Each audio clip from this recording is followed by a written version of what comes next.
kissed me and you left me. How dare you do this to me? I don't really care, but baby, you thought that I was crazy. I still thinking in you. I still thinking in you. Oh, come back, kiss me again. Oh, kiss me under. Oh, kiss me under the moonlight. Under the moonlight.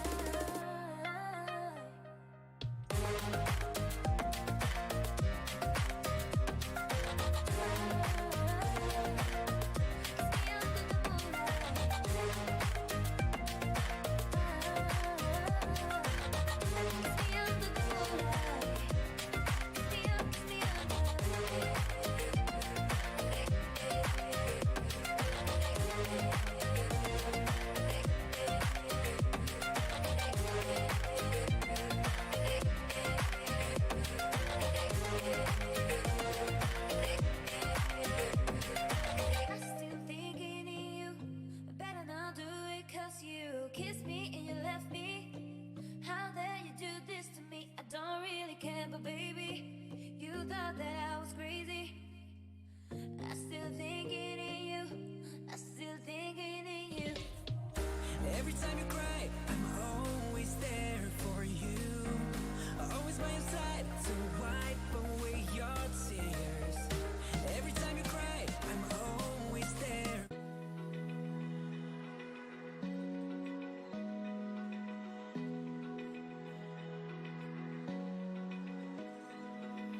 Open eye, feel the waves cut through me. Hypnotized by the sounds I'm breathing in. Hold tight, chemicals collide.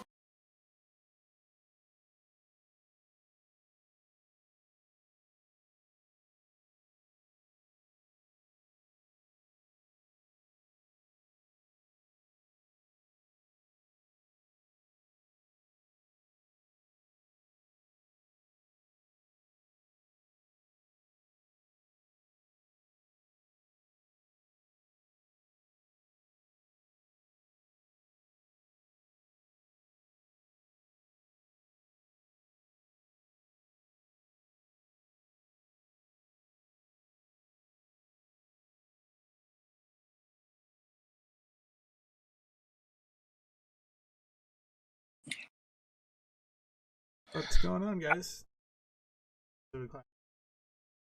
Harrison and Papa here. Talk about some Avatar, Last Airbender.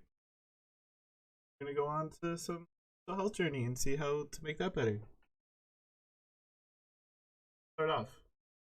I think we should start off with Johnny because he just finished it just recently. Yeah.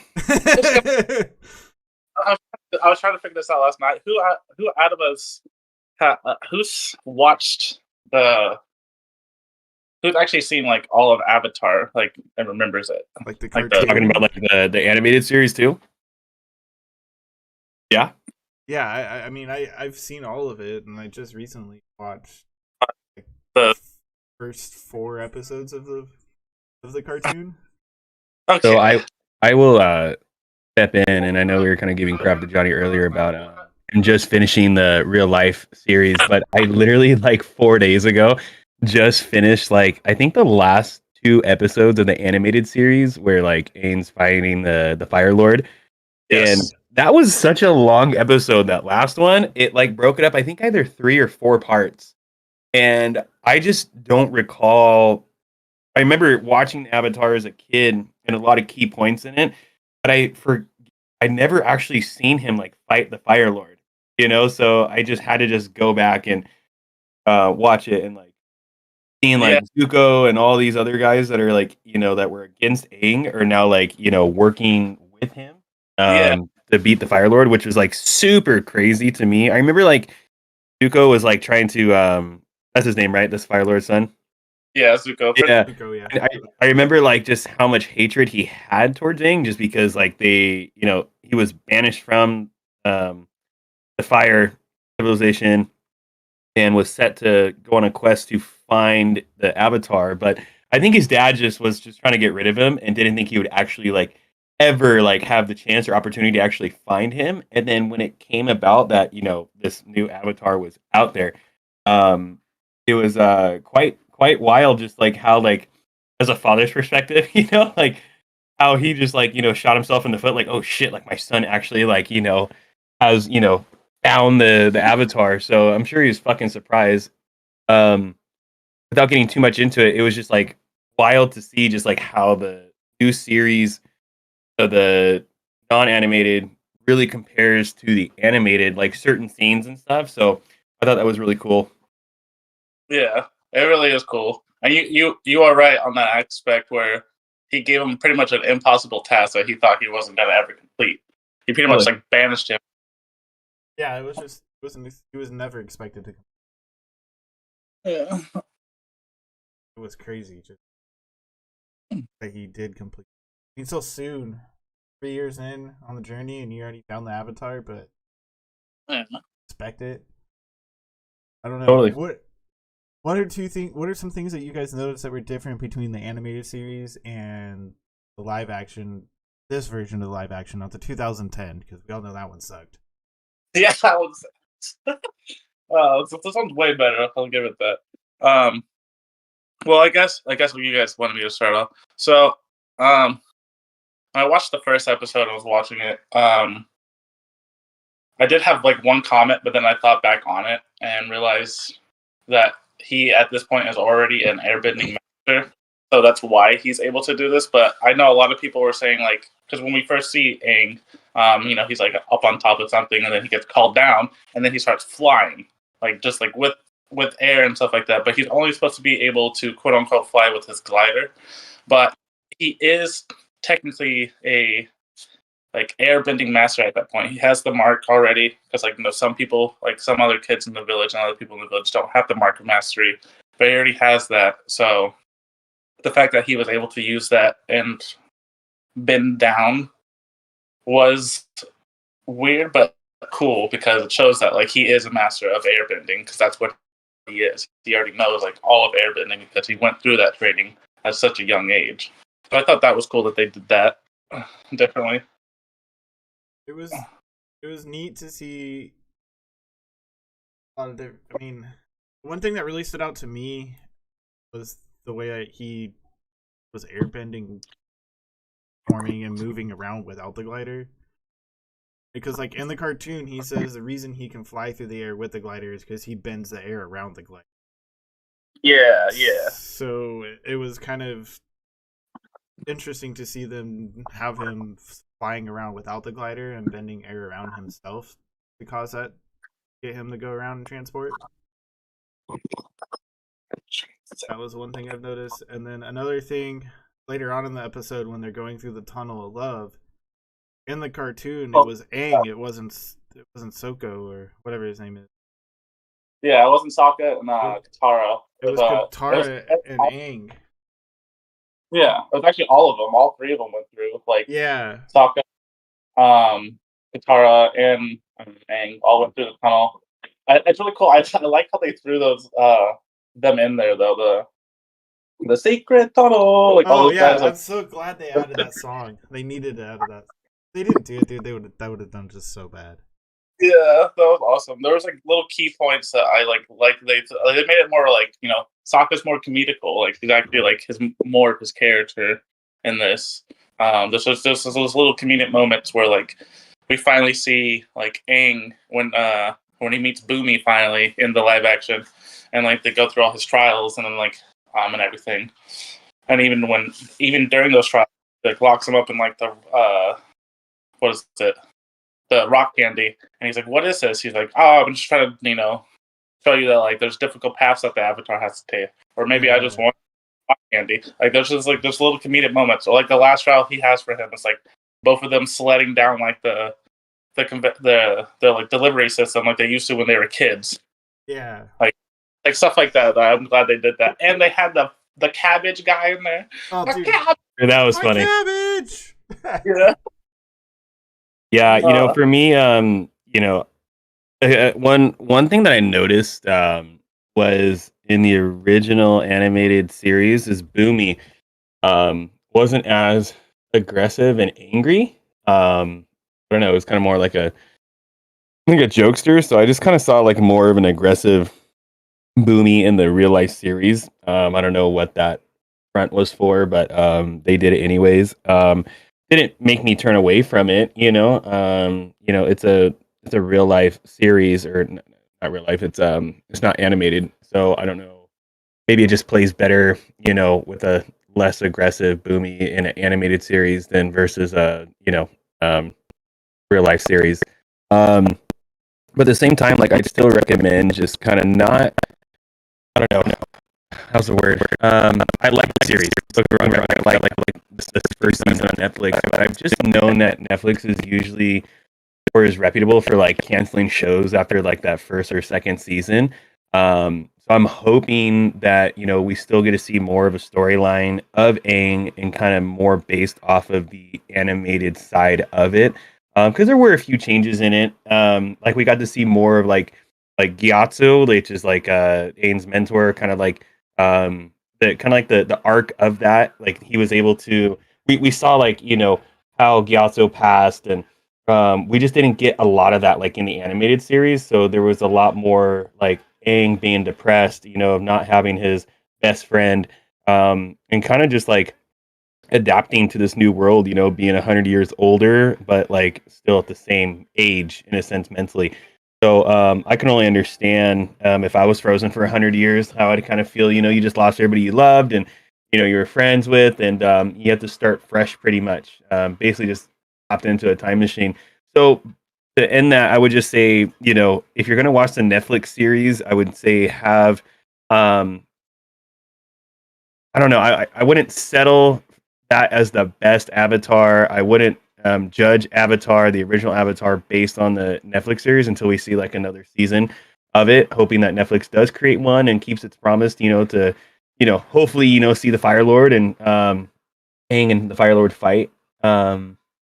Yeah, I liked it. Don't get me wrong. I think the series was freaking awesome. It's kind of like the whole like One Piece series. Like I remember just watching One Piece and the animated and seeing how they made it into a live action. It was a pretty good show. And they did everything pretty spot on. There was a few things like in the One Piece I wish they would have had more into it, like more of the original animated series into the live action. We can get that into that in another episode, but yeah, I'm just hoping Netflix just keeps their end of the deal and makes good anime shows and they don't cancel out after the first or second season. I don't think that we're done seeing the story of this, but I would definitely advise to watch the animated series first before you watch the live action now, Oh, so 100%. you don't get the wrong idea. I don't know.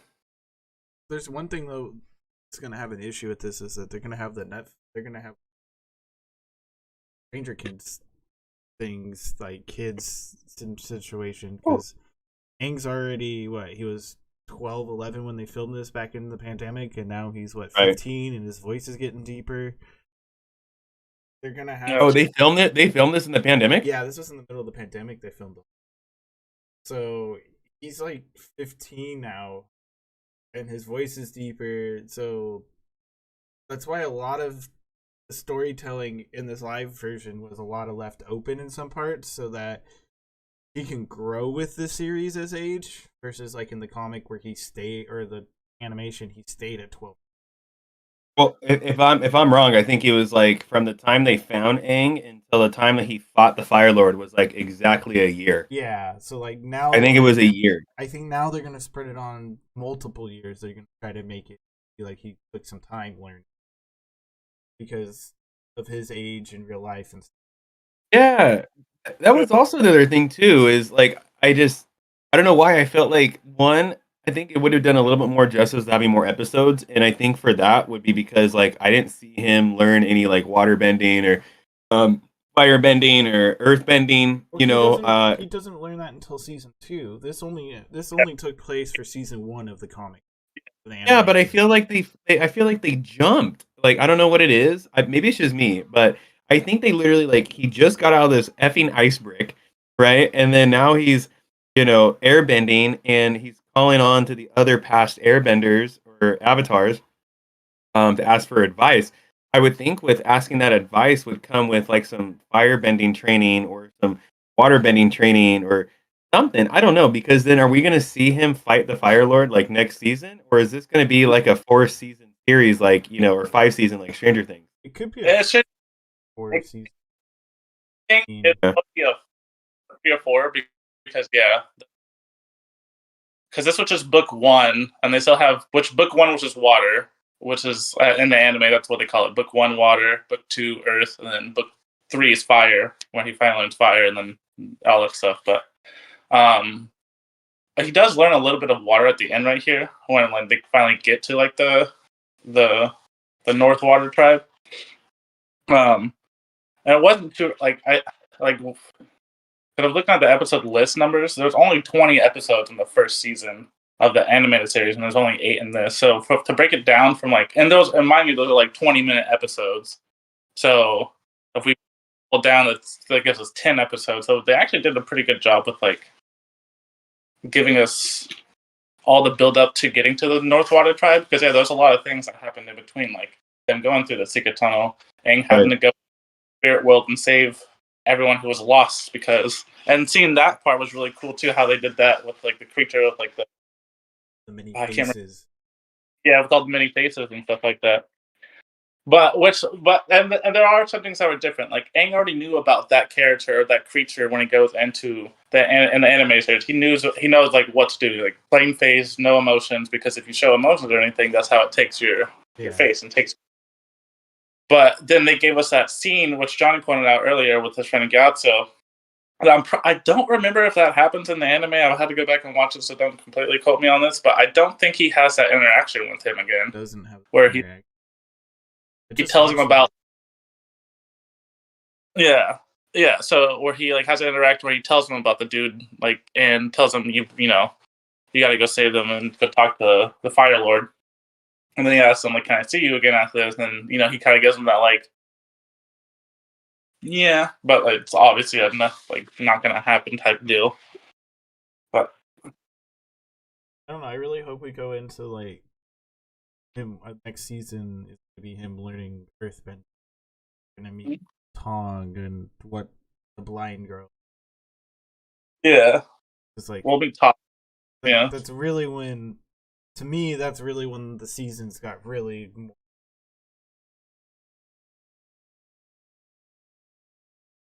I liked him, earthbending. Just the development of the characters, especially of Zuko and the Fire Nation. How he's starting to realize that, like, maybe we can get along with everybody. Don't need to be at war at all. Yeah. You can start to see that he's seeing that in his uncle in the Netflix edition. That his uncle and Aang in the first episode were talking, and asks his uncle straight off the bat, like, do you believe that we should be at like the war or something like that with the Fire Nation all that time? And his uncle goes, well, there's going to be many talks that we're like, you can tell his uncle, well, maybe shouldn't be at war all the time, and we should get along for Fire Nation. Yeah. So it's cool to see that develop in the storytelling on that too. Yeah, and they did do something in the Netflix series that I think kind of hinted at, because I don't know, you guys probably remember, but he picks up like that like White Lotus chip, and when I saw that, I like instantly got like a aha moment in my head, because I really hope they introduce like the White Lotus, because the White Lotus is like a secret organization of like these people, and Iroh is one of them, and they are eventually the ones who help Aang like fight the Fire Lord at the end. And it's like all the leaders that they like ran into, and all part of this like secret organization called the White Lotus. They were introduced Earthbending episode, right? When they were sneaking around the Earth Kingdom. That episode. Yeah. So, when they're going to find Aang, or when they're trying to look for Aang, and then he picks up a chip, and it's a White Lotus, and then he also uses it to like he drops it, so Zuko, when he gets taken, Zuko can find them. Mm-hmm. Yeah, but I think that also, I'm hoping it references that he's part of the White Lotus and that they're going to show that eventually. I hope that does. Put that in. That's a really Because they did do a lot of cool things, and I will admit, they did do a lot of cool things that were there in the anime that they put in there. Like when Zuko, you know, when my bad, I should start off when Admiral Zhao takes Aang from Zuko after he just got him, right? He like just finally has him in his crutches and he's like taking him away, and Admiral Zhao takes him from him, and he has to go break in as the Blue Spirit and like break out Aang, just so he can take that. But then like Aang ends up saving him. They kind of end up saving each other, and then Aang realizes who it is, like kind of leaves, but then like goes back and like saves them because it's like, you know, he just saved me, but like, oh yeah. I really like how they did that. There's just so many cool things that they did from the anime that they actually put in there. Or the animation, whatever you The want. only thing that kind of bugged me sometimes in the animation is like when they found Aang in the beginning in the ice. Aang appeared with Appa right off the bat in the animation, not how Appa appeared. Yeah. Appa was in the ice with him. Yeah, he was in the ice with him, and he also like because when he appears, you're right, he appears flying, and Appa doesn't fly yet, and that's like one of the funny scenes in the animated series. Like Appa's not flying yet, and like Aang calls him lazy. Aang tried to get him to fly, and Sokka's like, oh, this thing's just like, yeah, lazy, he can't fly, like there's no such thing, and like Katara's like, no, he can fly, I believe him, and he's like, yeah, Appa can fly. And then, because he was trying to, Aang said that, yip, try to go up, but he wasn't. He was just like, nah, man, I'm too tired. I just like woke up from a 100-year nap. Like, what do you expect? And then, yeah, it's so long, and it's not until where I think Aang gets taken by Zuko the first time, but he like breaks out of the ship, and then Katara and Sokka have to realize, we have to go save him, and they're still riding with him, and then I think Sokka goes, what did he say? Yeehaw, yo-ho, yip. And then that's when Appa starts flying and he goes, whoa, he can fly, he can. And then Katara's looking at him like, I thought you said he couldn't fly. He's all, whatever, I knew he could fly. Like, that whole moment is like so cool, or like so corny and funny. That doesn't happen, but like when they do go, like in the live action one, when they do go save Aang after he gets up, like it's like, don't make me get on that thing, and then it just hands over to them like flying away, him freaking out, like screaming. Kind of the same concept, but not into full detail. And also, you just made me think about something else too when we first see. Oh yeah, when Aang this is something I want to point out. When Aang, he finds out he's the Avatar, he's not. He leaves on his own accord. Like he leaves because he's scared that, and he gets all this. Imagine you're he's like 12, and you just find out that you're the Avatar. You're the one who has to like take care of the world and everything like that. So he freaks out, has like this moment, and he leaves with Appa. Right, because he's running away from his responsibilities. He's running away, and that's when he gets frozen in ice. But in the live action, when he gets told he's the Avatar, and he gets told he has to go do like his airbending thing, he's like, I don't want to leave. Like, I don't want to leave my friends. I want to stay here with you guys and be like that and whatnot. And then they tell him, he has to. He's like, okay. And then he goes and leaves, and then he tries to go back, but the storm's too bad, and that's when he gets frozen. And then, of course, that's also when the airbending track gets taken out, which is also, that part is also accurate. Yeah, he leaves. Did add a female airbender. Yeah. Though. But yeah, when he leaves, he's running away from his responsibilities. He's not going to his responsibilities. So, and that's like actually like a big part of his character, and in the beginning episode. But they got past it. It was fine. Like I said, it's a live adaptation. They're not supposed to do everything accurate, and it still worked out. So good. Yeah, it's still really good. I like. Did you notice the way that I can't remember in the animation, in front of the fire ships opened up the way they did in the live action? how it comes down with like the little like ladder thing. Yeah, the whole front end is like a whole platform. Did it do that in the animation too? Yeah, the whole Okay. platform. Little, I thought that was sick. That's a pretty cool. yeah. Ah. Yeah, it's so hard because I want more. I keep going back to the cartoon and thinking about the cartoon, and I'm like, wait, that wasn't in the live action. Not yet. Oh, one thing also is they focus just like on the animation. They focus in the live action about how all the powers and all the bending comes from the breath, not the movement. I thought that was cool because the 2010 they didn't focus on that, and you can see how clunky their movements are versus what they are now. Yeah. Yeah, that was pretty bad in the 2010 one. Oh my The gosh. 2010, what, Aang? Is that what they called him? Yeah, they call him Aang. It was like butchered as fuck. That was like worst. What do you? Yeah. No. What would you guys want to happen in the next season? If they were to.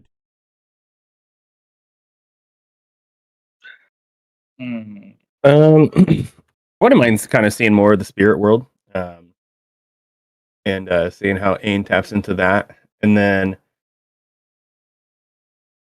I'd like to see the Zuko transition. I know there was a part where I feel like next season, if they come out the next season, is Zuko's going to go back to the fire civilization, and I think he's going to kind of stay there because I think there was a part in the animated where he did go back to his dad, and he was kind of like welcome back, and then I think he just had like a change of heart during. Can't remember what changed his heart. I need to go back on the animated part and see that, but wait, right, His sister. I think now I think it has to do something with the sister because sister's effing nuts. That's a fucking assault charge right there. That girl, you get caught up with her, you getting time, So I know she's psycho. They conquer something together, and that's when he's welcome. Oh yes, they bring. It's when they're in, which might not. It might happen next season. It might happen. Actually, it probably will happen next season because that's all Earth. Because Earth's like the second season, which is what I guess what I would like to happen. They meet Toph, and then he goes through his earthbending training, and then that's when they go to Ba Sing Se. I'm pretty sure, like that, the big huge Earth capital, and then that's when, Azula and Zuko already he's trying to like change, like him and Iroh like open up a tea shop and everything, and like they're trying to like have like some normal life, but then Azula comes in and goes, "No, remember who you are." Like, I don't know, shit like that, whatever. Makes them start fighting Aang again, and then Azula and him take down Aang, and that's when he's welcome back. But I almost forgot about that. I was like, wait a minute, he's welcome back? I was like, I thought he was banished the whole time. I was like, wait, no, he is welcome back at one point. I don't remember in the animated version if Zuko saved like he did. I can't remember that either.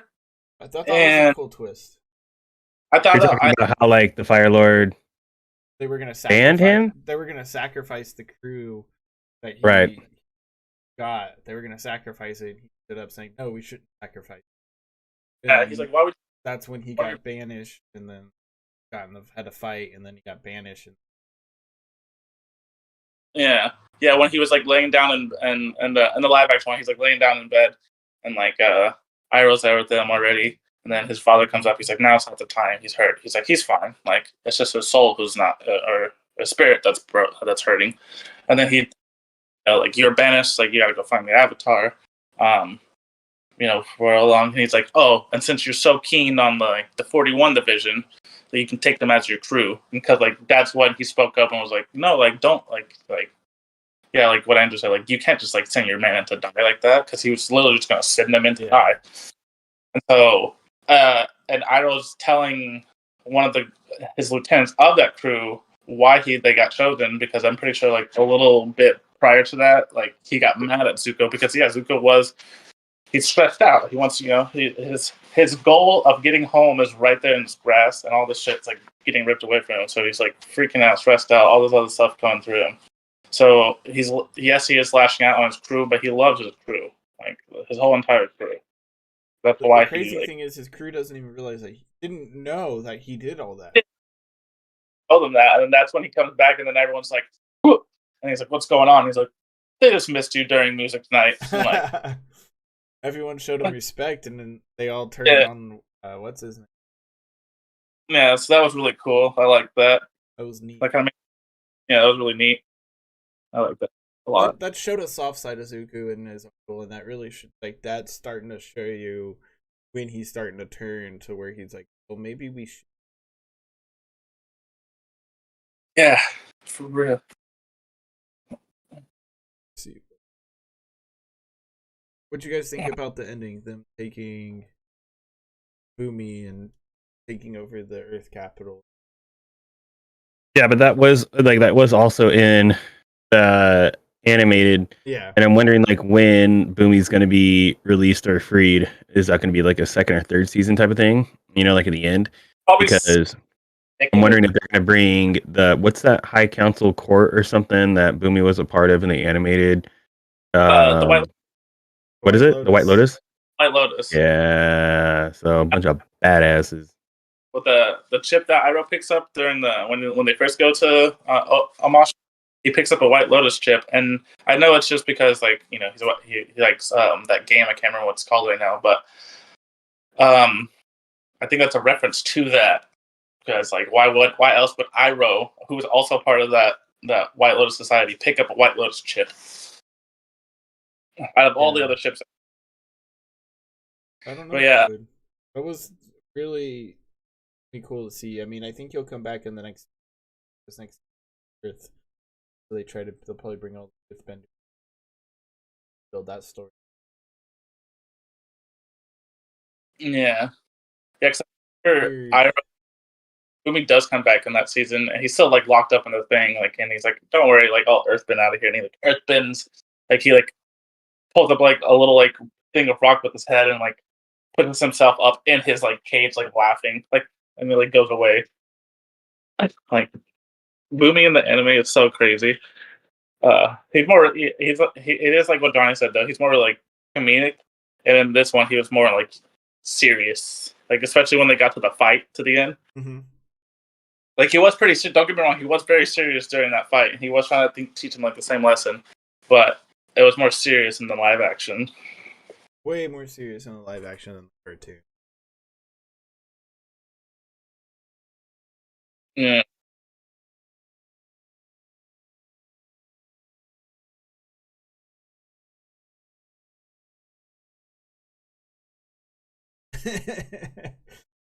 But yeah, anything else you guys want to talk about the Avatar before we move on?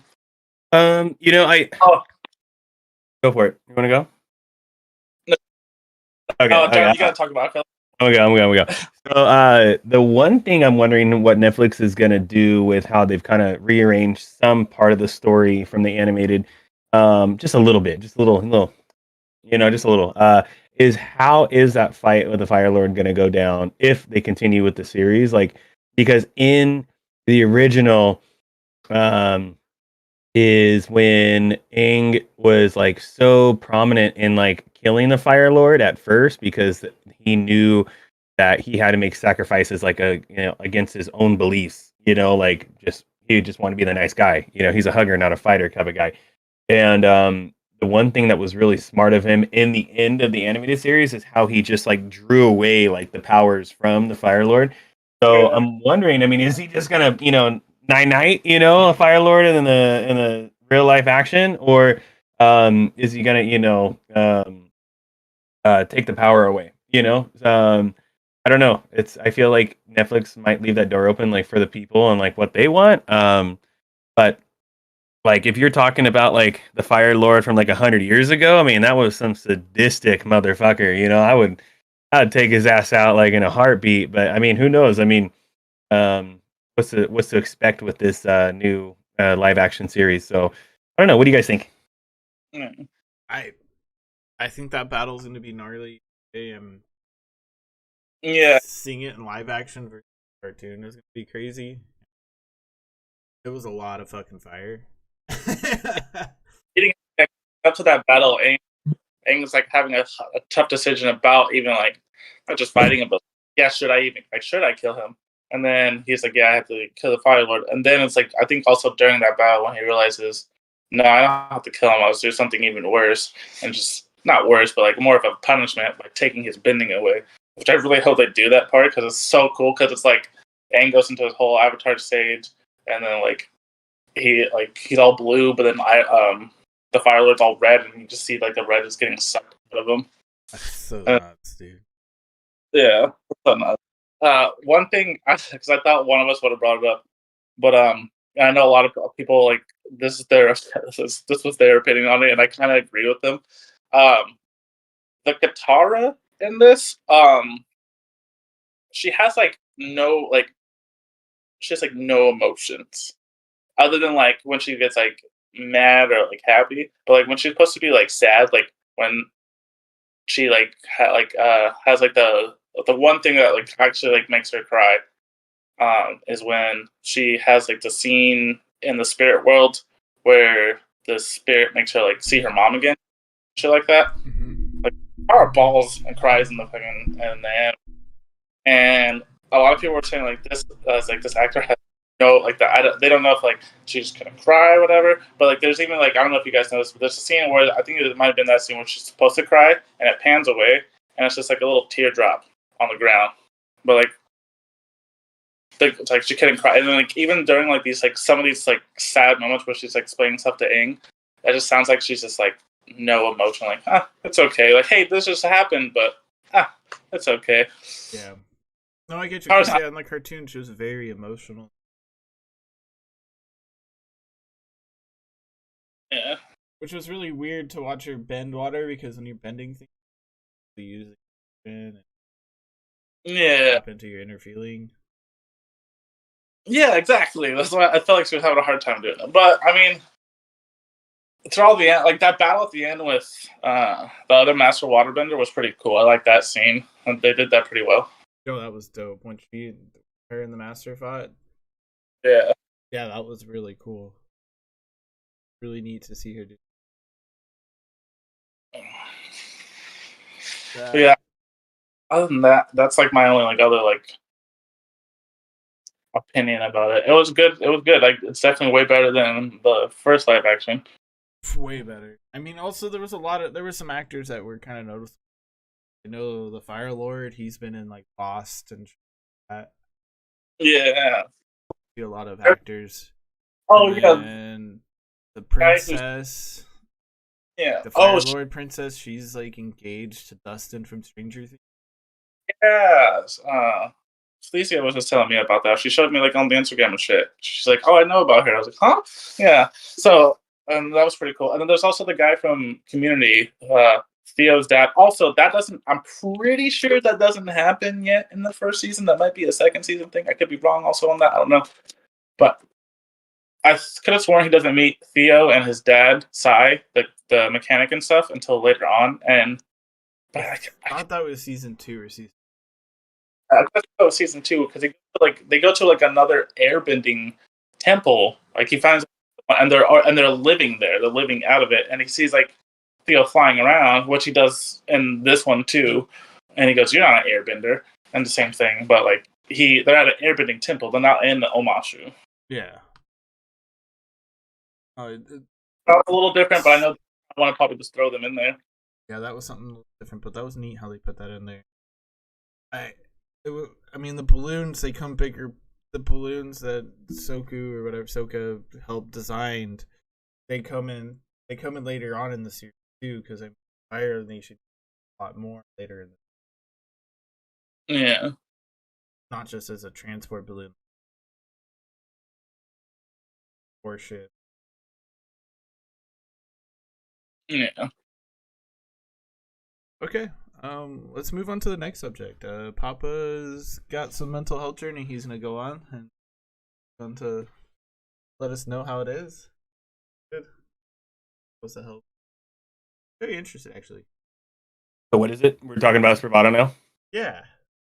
Um, yeah. So like, I know we were gaming yesterday, and I was talking to you, and I kind of like felt like, oh man, I'm having like second thoughts, and it's people have. I'm still stressed about it. Like I'm still like, I'm literally going to be taking this, and I'm literally going to be tripping balls. But it's so what Spravato is um derived from ketamine in a sense. It's more like a mirror image of ketamine, but it's not fully ketamine. They take the S out of the R. I can't remember what the R is called in the ketamine, but the S out of it is the one that will link and chain to your your brain mechanisms, or your chains, that kind of like shoot like electrodes, back and forth, that help with, your thought process and your anxiety and your depression, and it links to those, and it basically just shuts those things off, and it puts you kind of in a dissociative state where you're kind of now going through like your filing cabinets. You're going through like, as you're on this trip, I don't know what to expect other than what I've seen on YouTube. But initially, the whole thing is going through like, what is the root cause for the trauma? What is the root cause for the depression, the anxiety, things like that have caused me now at 31 years old to, like really struggle with it right. And I feel like, sorry, my mic. I feel like in this last year, just everything that I've been through, uh, I'm not saying I've been through so much more than anybody else. I think I've just been jam packed with so much shit than the average person that would probably take, I don't know, like, dude, I lost my grandfather in 2022, and then 6 months later my dad dies from a fentanyl overdose.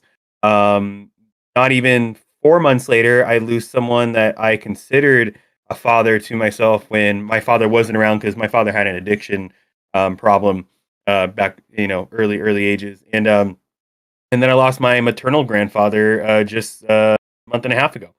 So I've lost four key important people that are in my life in a matter of 2 years. 2 years, I think, almost 2 years.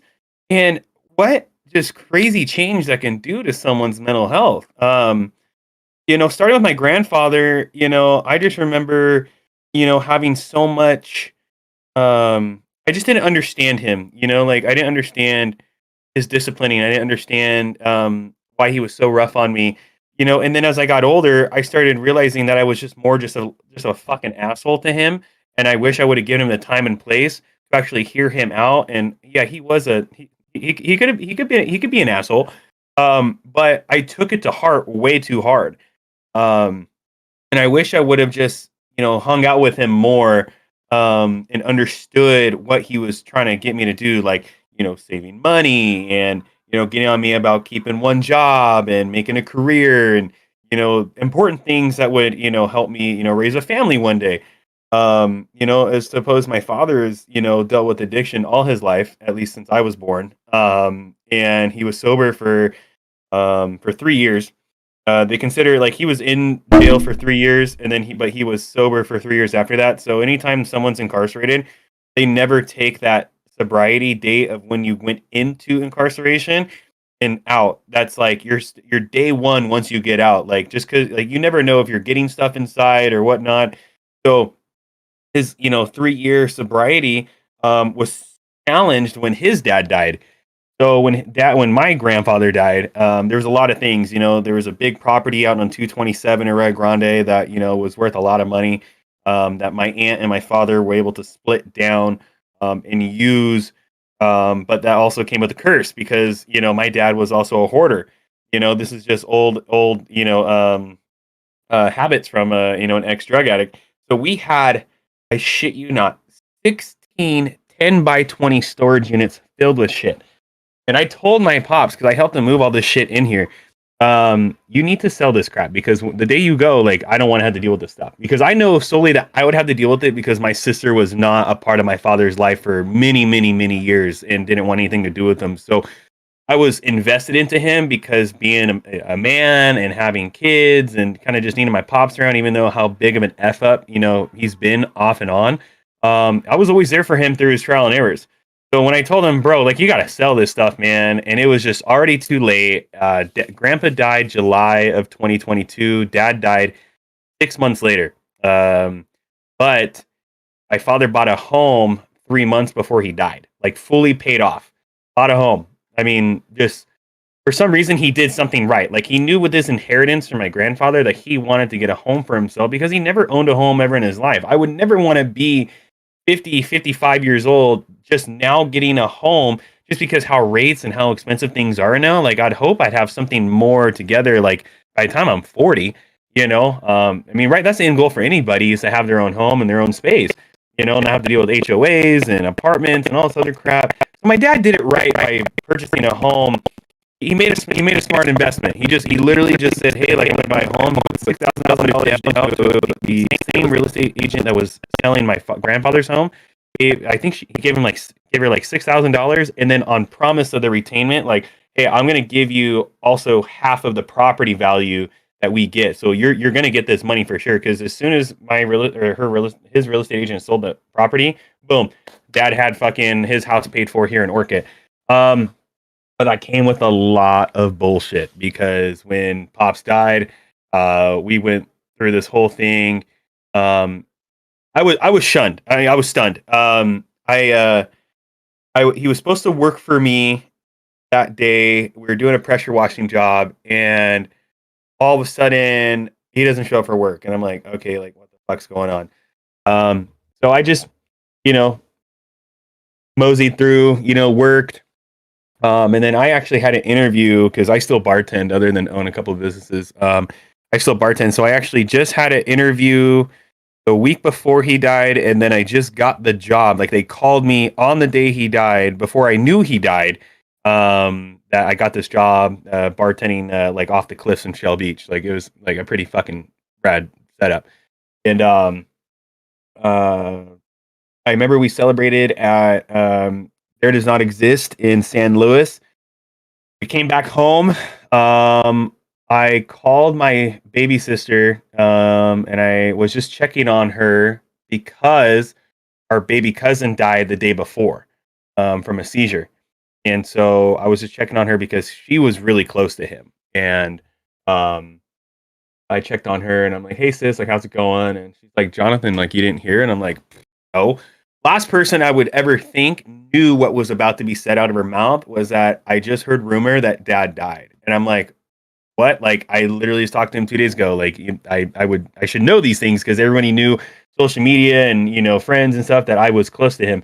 So then I started going on a search. I called all the sheriffs. I called the police departments. I called the hospitals. At least my fiance, she called the hospitals, or I can't remember. Regardless, it took about an hour and 15, hour and 30 before we even got an answer that somebody was going to give us a call without an answer, like right then and there. Like, you know, dispatch can't tell you anything until like a commanding officer like responds. So they sent me out to a commanding officer. He confirmed that he died of an overdose at Aloha Inn in Arroyo Grande.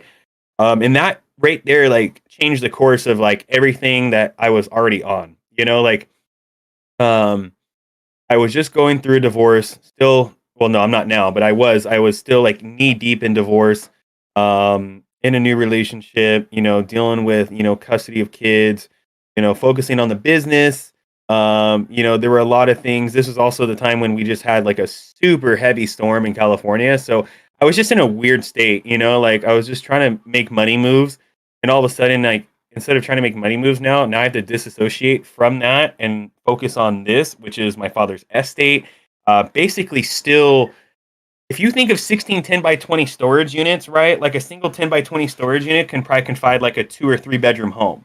Right, times that by fucking 16. So imagine how many homes you can imagine like we were moving in a single year. It was literally, it took the life out of me. It took me being a father. It took me being a good friend because I was so stuck and focused on getting everything done for this estate thing. Anyways, we went through 4 different auctions. We got rid of all the 16 10 by 20 storage units. And let me correct that. We had 3 of those 10 by 20 storage units unloaded. inside the house and around the house. So there was only 13 physical storage units, but we literally were swamped in a hoarding house. You got to understand, like, I already know I'm not clinically told I have ADHD, but boy, do I fucking have ADHD. Because when you're trying to like I think Andrew's seen it too. Like I could be literally on something, like I'm doing something in the fucking garage, and then something catches my eye that I forgot I need to do yesterday, and then I go back to that fucking thing, you know. And it's how I operate. Like I operate in a stressful environment, and with that, I couldn't focus on my mental health. I couldn't focus on my physical health.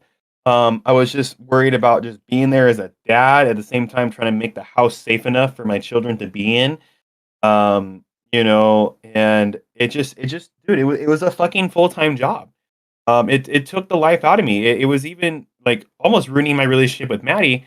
Because every day, dude, we would wake up in a fucking panic attack. Like we literally picked up, like I've had anxiety before. I've had panic attacks before. I've been depressed. But nothing as essential as this with all the stuff that, you know, Andrew, you know, that I've gone through in the past fucking year. Like, dude, I had my sister contest a will that was specifically written to me. And look, some people can agree or disagree. You know, like I planned on giving my sister a lot of stuff, but there was a time where I needed her to, you know, forgive and forget whatever my father did. And I'm not here to point fingers or say who had it worse than who, but I'm telling you, like, I went through the same bullshit that my sister went through, and I still stuck it out with Pops. You know, Pops was an addict, okay? And regardless, you know, does it make it right? Like, I've heard that woman say that, he hated, she hated Dad. So whatever Dad did was his dying wish. Now, in my eyes, I would have done things differently if I was the one on my deathbed. Like, yeah, it would be dispersed equally through my kids. But when you think about it, there were things that also stopped me from even thinking those thoughts of even trying to give her half the house or anything, because she never showed up to the funeral. She never helped out with the cremation. She didn't verify the body. And she just wasn't supportive at all. I got one donation of a couple $100 from her to the GoFundMe account. So to me, that's like a punch in the fucking face, you know? So it's like, that just drove me fucking nuts. Like I felt I had nobody, like no family. And really I was orchestrating the whole thing between doing the funeral and, you know, getting in contact with friends that my dad had in high school and current friends, and trying to weed out, you know, like the drug addicts and the good guys and stuff. And, you know, it was fucking brutal, man. I mean, we literally are just now, he died in January 2023, have just now gotten a grip of the house being, you know, clean, being organized. You know, there's still a few things I have to do, you know, like I still have some things I got to sell. But I mean, you got to understand from my side where it's like everything I get rid of, I feel like I'm getting rid of him, you know, more and more each day. Like I'm forgetting like who my father was because I'm getting rid of his things day in and day out. So it's hard mentally, man. And it is physically fucking hard too. Cause I don't know how many times I moved the fucking washer and dryer because I didn't like where it fucking was. You know, it's like, it's stressful being a fucking homeowner, man, and paying property taxes. That was the other thing, was paying all his fucking debts. It's like, here I am, like employing him through my business, and I'm already having to pay, you know, employment taxes and all this other stuff, and then I have to pay his actual fucking taxes, like because he's dead. It's like, man, like what a it's like I was in a multiverse, you know, like it's just, you know. And then I had my mom. Look, I love my mom, but shit, dog, like when I'm going through what I'm going through and I'm vulnerable, and she came after me for fucking back child support that my dad owed for us kids. Like I was almost about to pay child support that was supposed to take care of me and my sister's children. I'm like no way.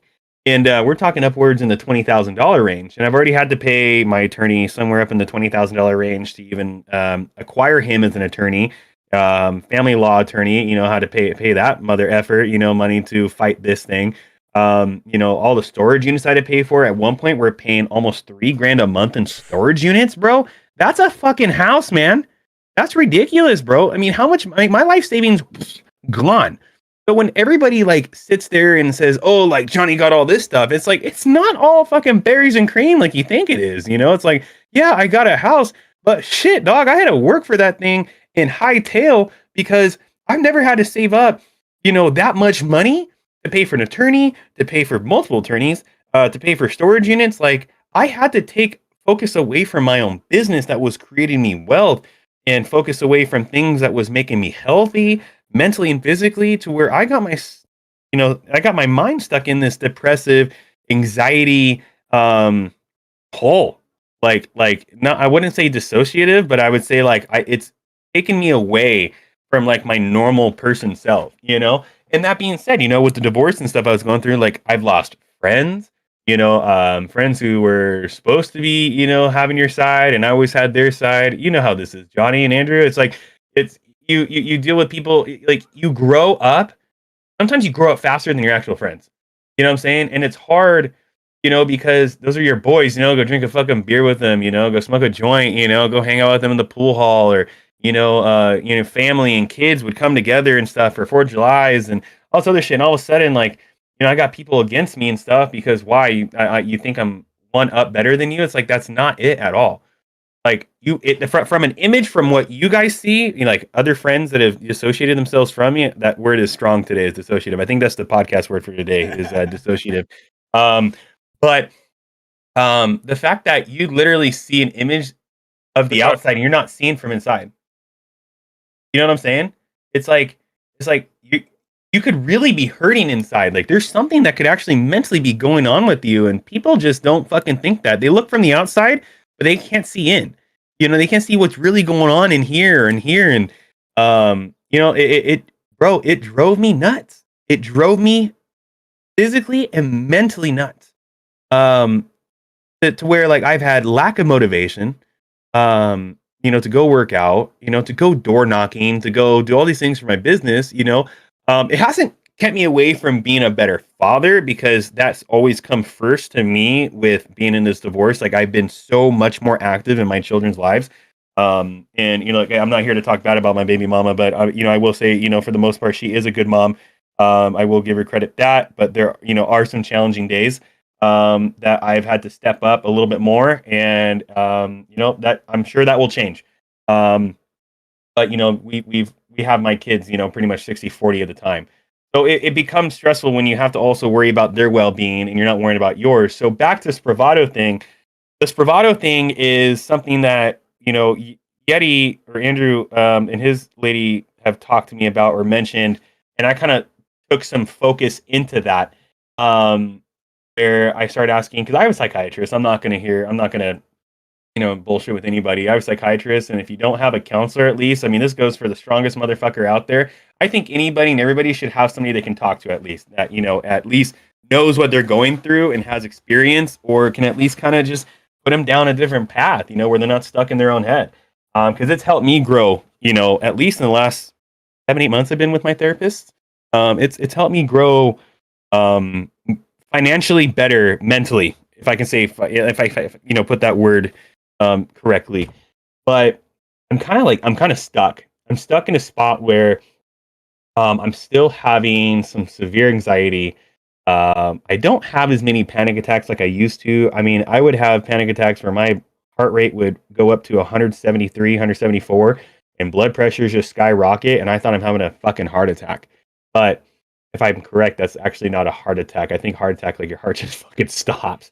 So, I've had to, I think because of how many people have died in my life, I have this fear of dying. I have this fear that I haven't gotten to the destination that I need to get to support my children when I go one day. You know what I'm saying? It's like with all this bullshit I went through with the courts and everything, like if my father literally spent just $1,000 on a fucking trust, like I wouldn't have to spend 20,000 something fucking dollars to get an attorney to prove that I was the rightful heir or heir of kin to my father's stuff. I had to go to fucking war, and it didn't need to go to that point. It could have been all fucking resolved, but that's just another fucking episode. But this bravado is going to help initially take you out of take you out of, let's just say right now you're sitting there, you got your eye mask on, you got some tunes playing in the background. Your therapist isn't talking to you, but he is monitoring you. It's babysitting. You take a heroic dose of mushrooms. I wouldn't do it by myself. I need someone there to fucking watch me, right, guys? So, in case you fucking do something stupid. Last thing I want to do is go run naked in front of a fucking moving semi, and die, with this little small pecker, I don't want to show anybody, so that's the headline right there. So laying down, you got your eye mask on, you got Spravato is a spray. It's a ketamine, but it's derived from ketamine. So it's not, let's just take ketamine as away. All right. It's not a horse tranquilizer. Ketamine is, or can be used to tranquilize horses, but it's also used for anesthetic reasons, for surgeries, and for pain tolerances and stuff, like things like if you like army veteran blows up his leg, ketamine is usually like the first thing, or fentanyl, which is wild, for pain relief. But they take a chemical or a side of ketamine out of the equation and call it S-ketamine, which is kind of just a mirror image of ketamine. And what it's supposed to do is supposed to put you in a dissociative state where you're basically, like I said, going through, filtering out the problems, what's harmed you, the trauma, the stress, the anxiety, the depression. And I am gonna say, like, I am scared. Like, I am one that is a Google MD motherfucker. Like, if I could be a doctor on Google, like I fucking would. I tell you right now, like, what you have. If you're coughing fucking 30 degrees the other way, like, I could probably tell you what it is off of fucking Google, and that's a bad thing. Like that is anxiety working at its fucking finest, So I'm hoping, from what I read on the side effects, and it's not crazy, but like the side effects are what kind of get me right now. It's like, some people, at least I haven't seen any YouTube videos on it because I've been watching a lot of YouTube videos. Like I type in Spravato right on YouTube, and I've seen nothing negative like from people reporting that. Like if you have a negative effect from Spravato, do us all a fucking favor and just put a fucking video out there, because I've seen nothing negative. So I'm trying to like outweigh what's better and what's not. So the one effect or negative effect of Spravato, or can have an effect on, is the dissociation. So you can actually be fully dissociated. Like imagine like Avatar, like not Avatar with Aang, but Avatar, like the big blue guys, right? When they fucking like connect their fucking ponytail to the fucking, the horses and shit, right? Well, and they're connected as one. Well, imagine that as like a full, like your body, and then you just like disconnect the power, right? Like you're still there. Johnny, you following this? Yeah. But you're fucking dissociated from life. Like you are literally like a fucking zombie. And that freaks me the fuck out, because I don't want to be stuck. It's not a K-hole. The K-hole is like I've seen people recreationally use ketamine, like the actual fucking ketamine pill, and crush it up and snort it. Like that's wild, dog. And they get stuck in a fucking K-hole.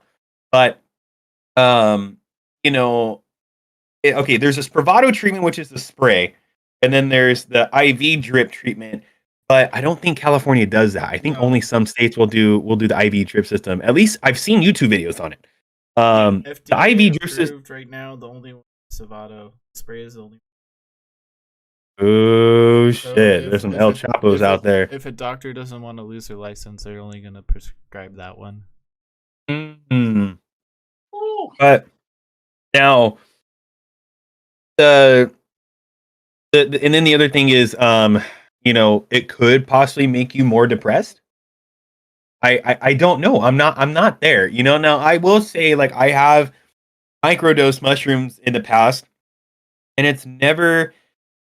I couldn't say right now. I couldn't say like it's. I feel like it's done something good for me. At least that certain day I took like a single gummy. Like it's done something good for me. Like not made me worry about life. Which is awesome. Now, has it actually changed my whole like molecular structure and like actually like changed the way I think on life and stuff? Like, no.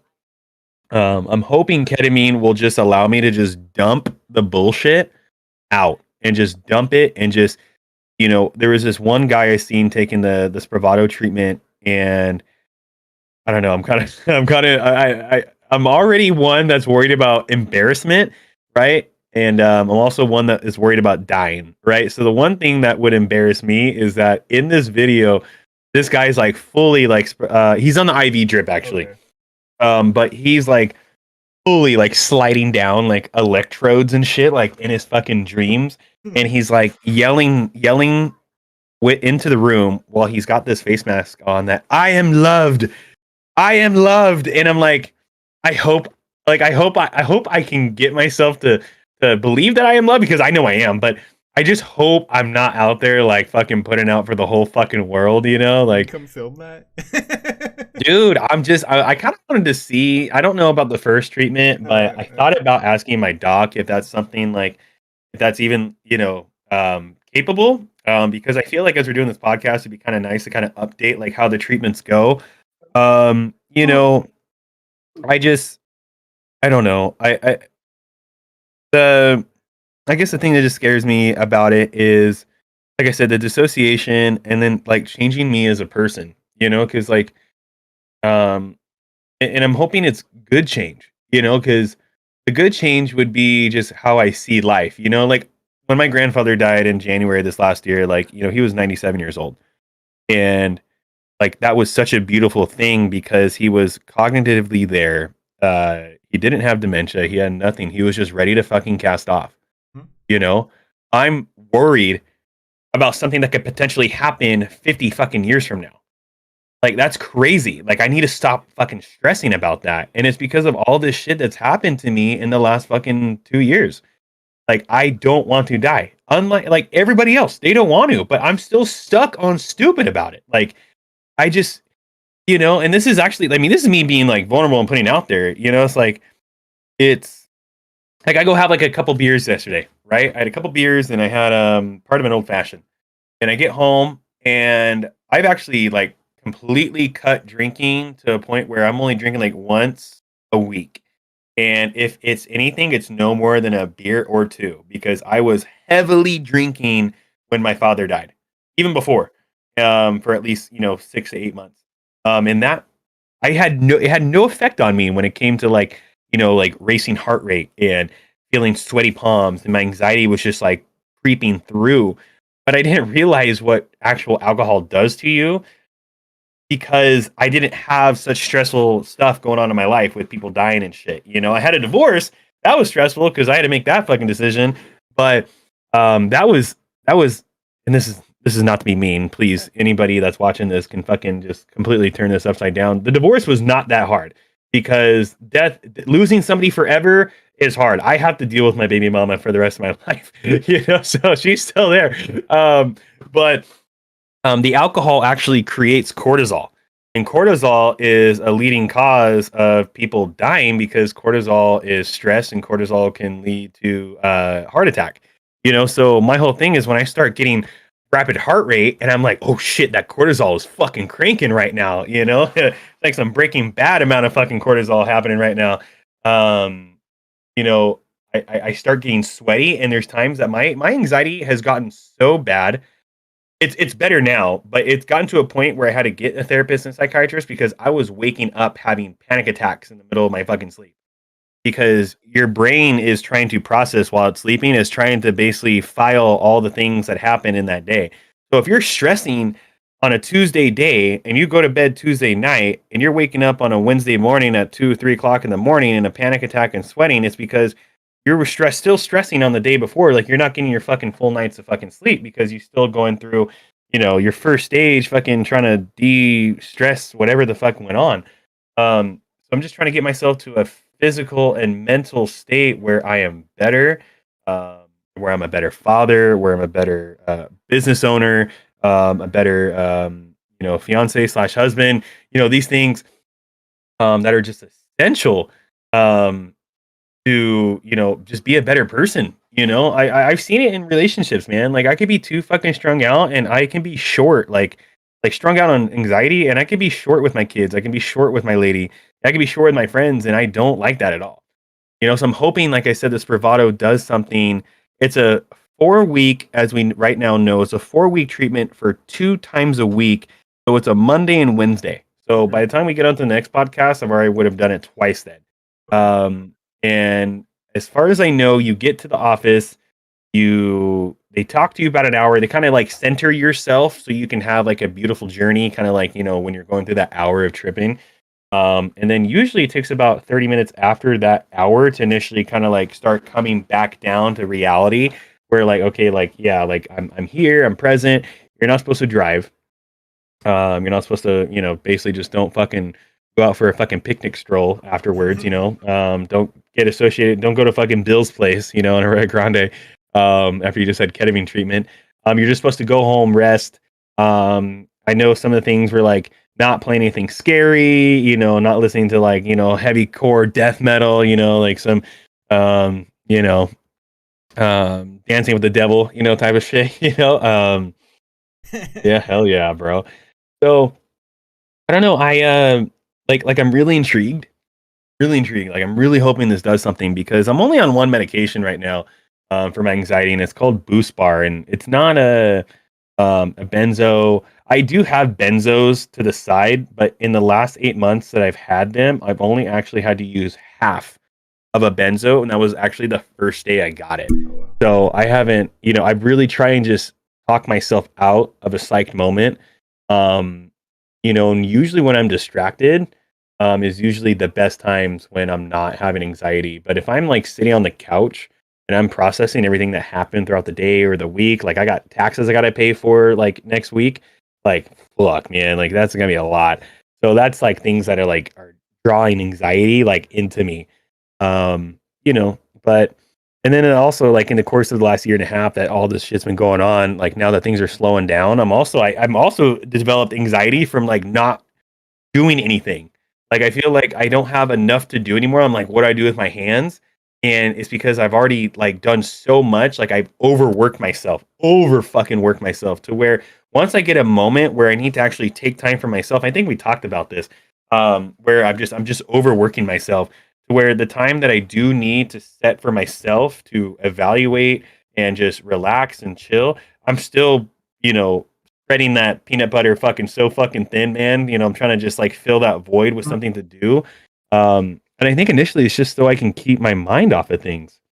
Um, I mean, it's dude, I remember, what was it? Probably like 3 months ago, man. I think I may have told you where like I was just in a super weird state, like because I was just starting medication and stuff, and no, it was probably like 4 or 5 months ago, and I remember just telling you I was just having like an anxiety attack, like right then and there, and I had to like excuse myself from the game or something, and I just don't want to get to that point. Like I've allowed myself to get to that point, and it's fucking scary, man. Like if anybody's ever dealt with depression out there or has ever dealt with anything that is challenging to them mentally, whether it's depression, anxiety, you have self-doubt, any of that stuff, like seek help, talk to somebody, be vocal about it because that's how you're gonna get help.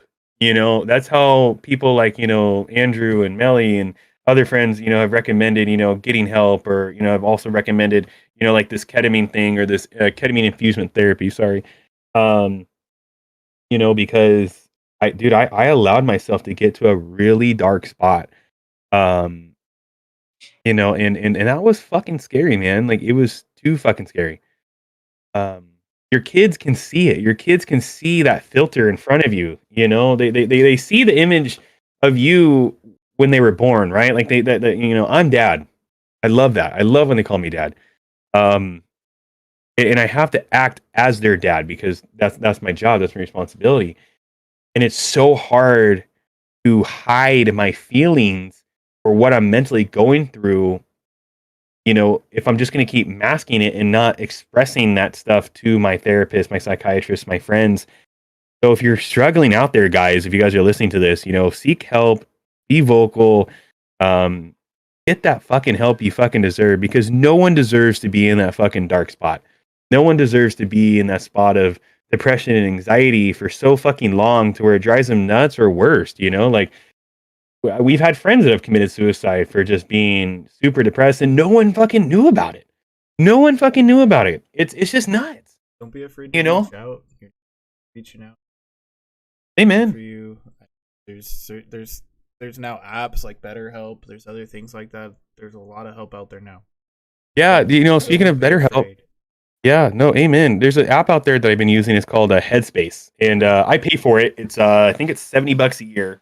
But when you first go through Headspace, when they start asking you questions after you purchase it, I think they give you like a free week trial, and then after that they they will in the beginning they'll ask you, some questions like about depression, anxiety, are you angry, all this other stuff.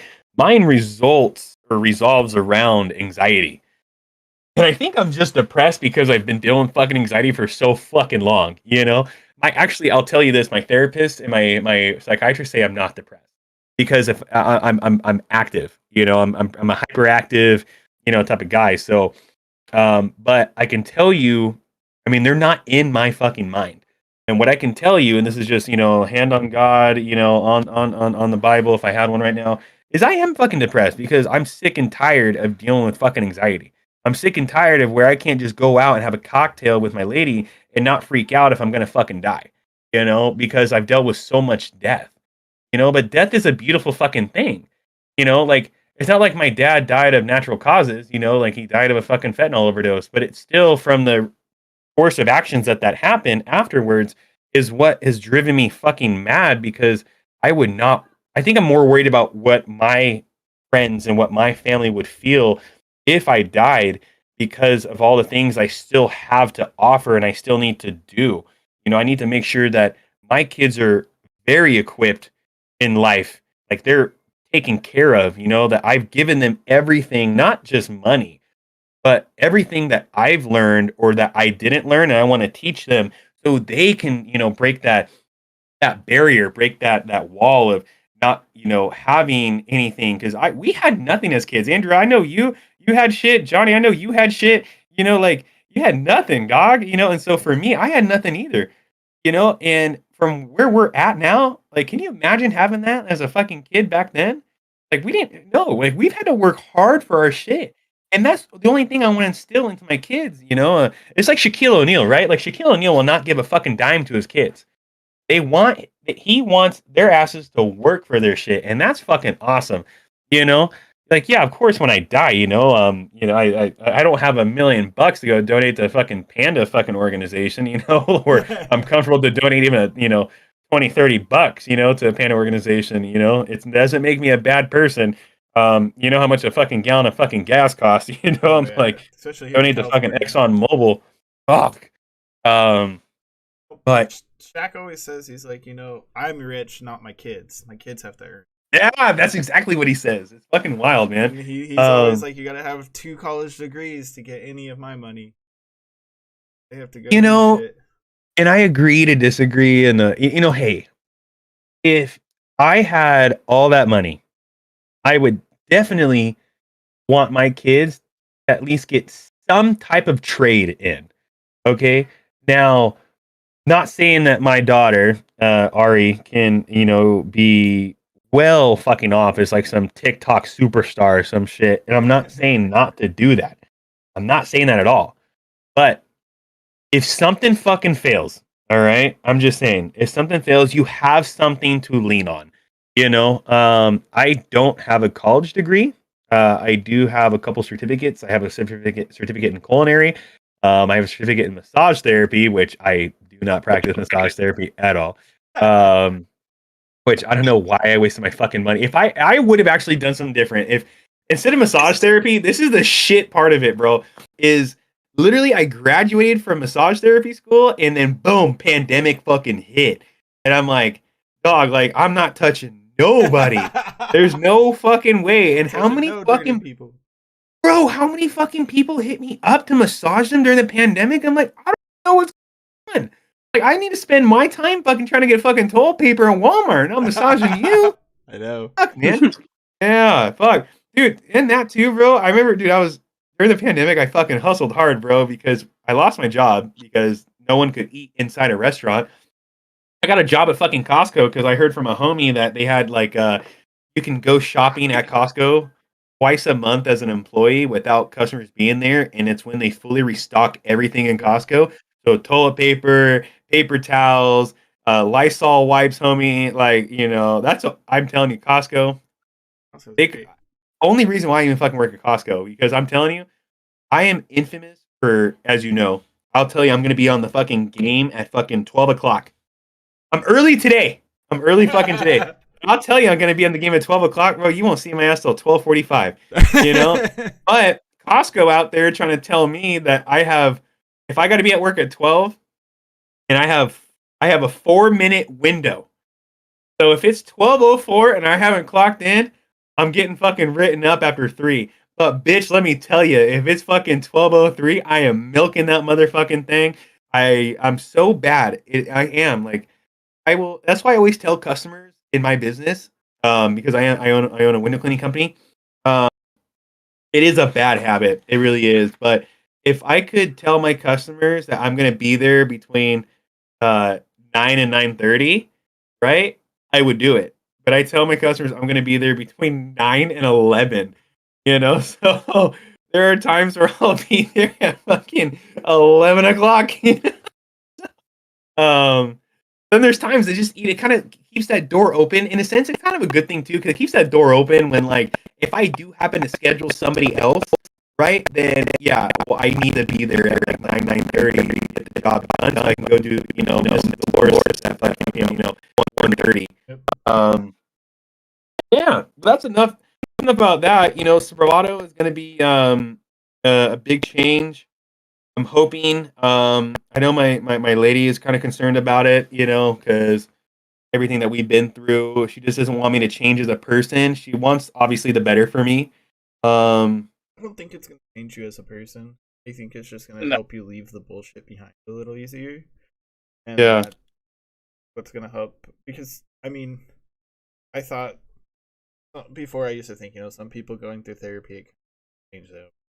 It doesn't matter what kind of psychotherapy or whatever therapy, and it changes them. But it doesn't really. If the person is a strong-minded person like yourself or like other people I know, it really, you start to take those suggestions that your therapist gives you and helps you learn how to stop self-sabotage, going better yourself as a person. And I think I don't see, and I think it's gonna help you benefit. Yeah. It's gonna benefit you a lot from it. It'll be interesting. It's gonna be cool to see. I've heard stories of people doing it, and it's been for the better and stuff. And I'm glad that you're taking that initiative better for yourself. And I'm glad to see Totally. And And for the record, guys, like, for those that are probably watching this, I'm hoping a million fucking people listening. But people that either knew me from, when I was, teenage years to who I am now, like, I am a complete different person. Like, my whole just beliefs on life is just completely different, because when I was a personal trainer, I just believed in this fucking image of just being this fucking god. I just believed that I was hot shit. I'm telling you, bro. Like, I'm not even kidding. I'm gonna put it out there, but like, dude, like, bro, when I was personal trainer, nobody ever thought I was ever gonna be a personal trainer, because I was overweight.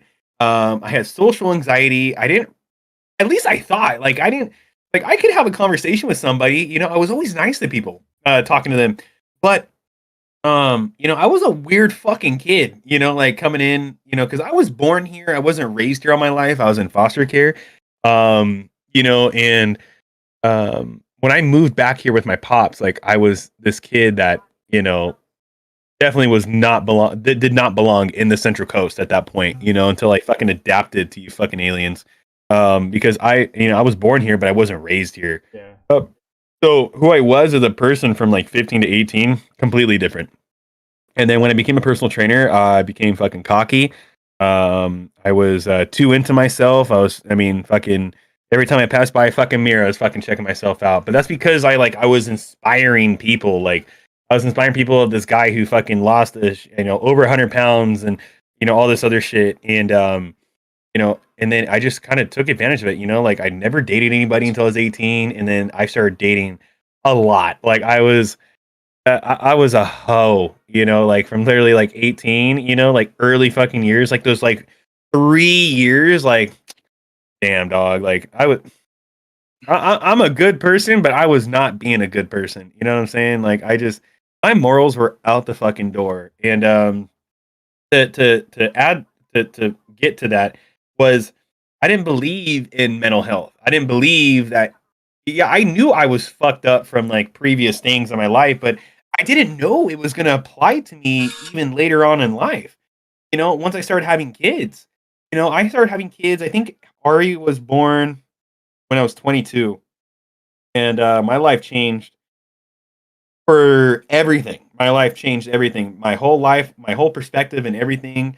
When you have a kid or when you're holding that baby, like it is not about you anymore. And I carried on that fucking cockiness and that mentality until the day that my daughter was born. And I'm not afraid to fucking say that. Like I was not the same person. As I am not the same person as I was then. Um, you know, then even then for a couple years after that, I didn't really know anything about mental health. I still kind of carried this image, but I wasn't out there trying to, get with any girl. I was tied down. I was committed as a father. But I was also still committed to my physical health. And that was like, working out like, you know, 1 or 2 times a day for like 4 hours out of a fucking 24-hour period, which was fucking psycho. But then I was trying to do bodybuilding shows and all this other stuff. And I didn't look into physical fitness or my career as a personal trainer as a mental health thing. Like until later on when and this could be another episode, but when I found out that my daughter was not biologically mine is when my mental health just went and I actually had anxiety for the first time and depression and all this other stuff. And then post pre things happen to come up and traumatize me and stuff. And now like I look at physical health and working out and holistic ways of being better mentally as an essential part of life. And for anybody, if you haven't gotten onto fixing your mental health or feeding your brain with the necessary information your brain needs to be strong, like no vitamin is going to make your brain mentally stronger, right? That's all work you have to put on pen and paper and behind scenes to make your brain healthier. Like you can take fucking GABA for all I fucking care, or ashwagandha, does not make you mentally stronger. I think it just takes the fucking edge off, and you still need to put the work in and read and investigate and do things that is going to make your mental health way better for yourself. Because if you don't get a grip on that shit now, when you hit 30, 31, dude, Andrew, like that anxiety is fucking for real. It's crippling. Like Maddie is 27 and I think I just rub off on her. Like she has sympathy anxiety, but it's becoming like almost like a force of habit now where like she's having that anxiety regularly now. And I feel fucking bad. So we're trying to take those steps like we're ordering meals from a health food company called Flex Pro Meals. Our diet has been on point for the last month and a half, 2 months. I'm trying to get better with the going to the gym thing. I need to, but I'm hoping with this, Spravato, it's going to help with that movement into that motivation. Hopefully getting off this boost bar medication. Me and her are just doing things better as a couple than when we first met. The dieting, the less drinking, getting more physical. But yeah, man. Well, sounds like that was a good thing. Let's call it a day for right now. Back and move to the next week. Yeah. Update on that for sure. I want to see how your journey goes in the next week, and we can meet up next Saturday or Sunday, whatever works for you guys. I think Sunday's good. Sunday works good for me. I like this. Yeah. Then we can watch something else or talk about something else. Yeah, I started Shogun or Shugu or whatever you want to call it. What is it called? Shogun or Shugun? I don't know how to pronounce it. What do you call it? Shogun. Shogun. I started that the other day, and the first episode's really good. It's on Hulu. Was it? Yeah, it's that one that I heard. Watched at a Super Bowl Sunday in one of the commercials. So we gotta watch that. I don't think we should ever mention fucking Super Bowl ever again. Oh yeah, we were not gonna talk about that, but that's sad. That's right. We'll wait for that. We'll wait for that episode next year on Super Bowl when we talk about it. That'll be a Super Bowl episode, next year. We'll watch that again. All right, guys. You all have a good afternoon, good evening. and all that, and I'll talk to y'all later.